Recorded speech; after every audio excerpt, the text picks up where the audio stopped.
Nervyoso patuloy na binabantayan ang bilang ng napaulat na nasawi dahil sa pananalasa ng Bagyong Tino. At sa datos ng Office of Civil Defense, hindi bababa sa 26 ang patay. Karamihan po sa Central Visayas. Mahigit 100,000 pamilya ang apektado sa iba't ibang bahagi ng bansa. At isa sa pinakanapuruhan ay ang Cebu, kung saan sa bubong na nagpasaklolo ang ilang residente. At mula sa Cebu City, saksila si Alan Domingo ng GMA Regional TV. Alan? Biya nagdulot ng malaking trauma sa mga residente dito sa kinatatayuan kong subdivision sa Cebu City ang matinding pagbaha na kanilang naranasan.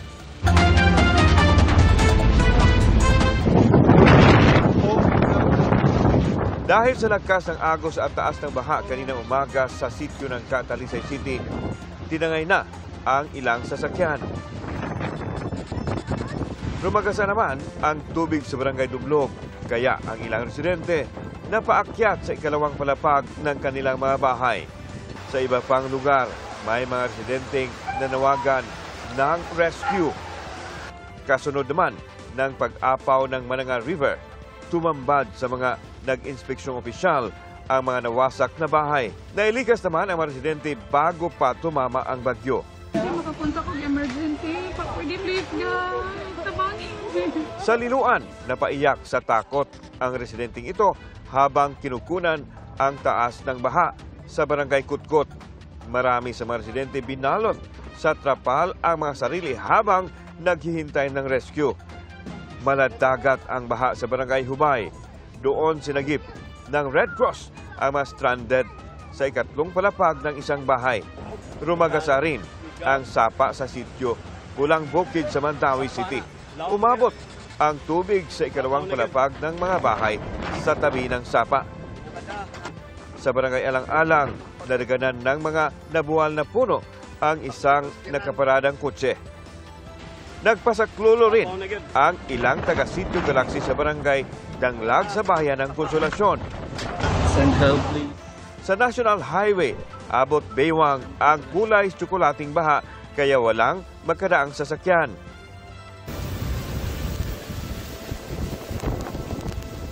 Alauna ng madaling araw, nagsimulang bumuhos ang malakas na ulan sa Cebu City. Pero humina ito matapos ang isang oras.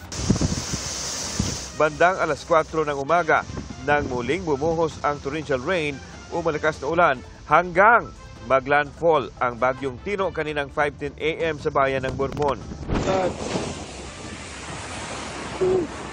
Madaling araw pa lang, ganito na katindi ang baha sa isang subdivision sa Barangay Bakayan, Cebu City. Sa taas ng tubig, nagsipaglutangan ang maraming kotse. Umakas sa balay, guys. Paghupa ng baha, ganito na ang tumambad. Nagkapatong-patong na ang mga sasakyan na tila malalaking laruan.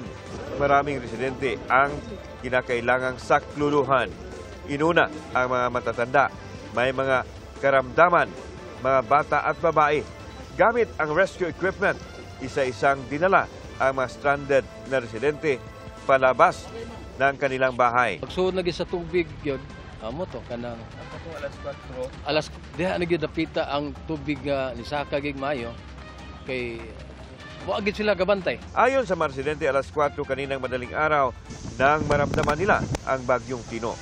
Dahil sa malakas na ulan, umapaw ang sapa sa kalapit ng subdivision kaya rumagasa ang baha. Marami sa mga residente ang hindi nakalabas nang umabot hanggang 10 to 12 feet ang level ng baha. Dahil malakas ang current, mas pinili nilang manatili sa ikalawang palapag ng kanilang bahay. Galit na inani ng tubig. Wa may magdahom nga moabot ning tubiga inani. Ang ilang inanod na sasakyan natangay papasok sa basketball court. Nagbahag sugod ang kusina ug ang CR. Then sunod paspas lang kayo nga ni sirit kay di na mabili ang portahan. Ayon sa mga residente, hindi nila inakalang mangyayari ito dahil hindi naman sila nakaranas nito noong Bagyong Odette. Nag-inspeksyon sa Cebu City Mayor Nestor Archival sa ilang binahang lugar at kinausap ang mga apektadong residente. Dahil namatay nga ako nahibaw ang duha ka buok.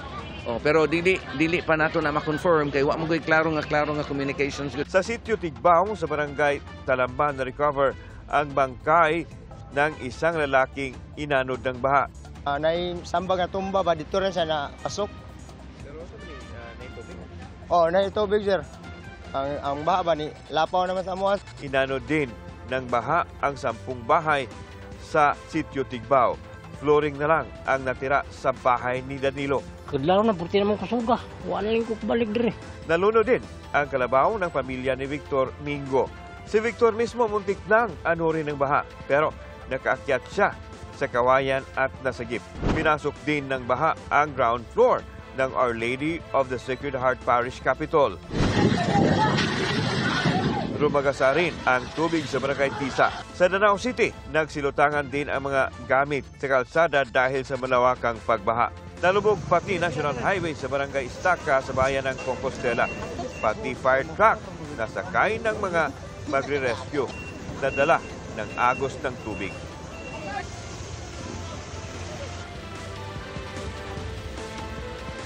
Piya, may mga taong nasawi sa baha habang patuloy na pinaghahanap ang 12 kataong inanod ng baha.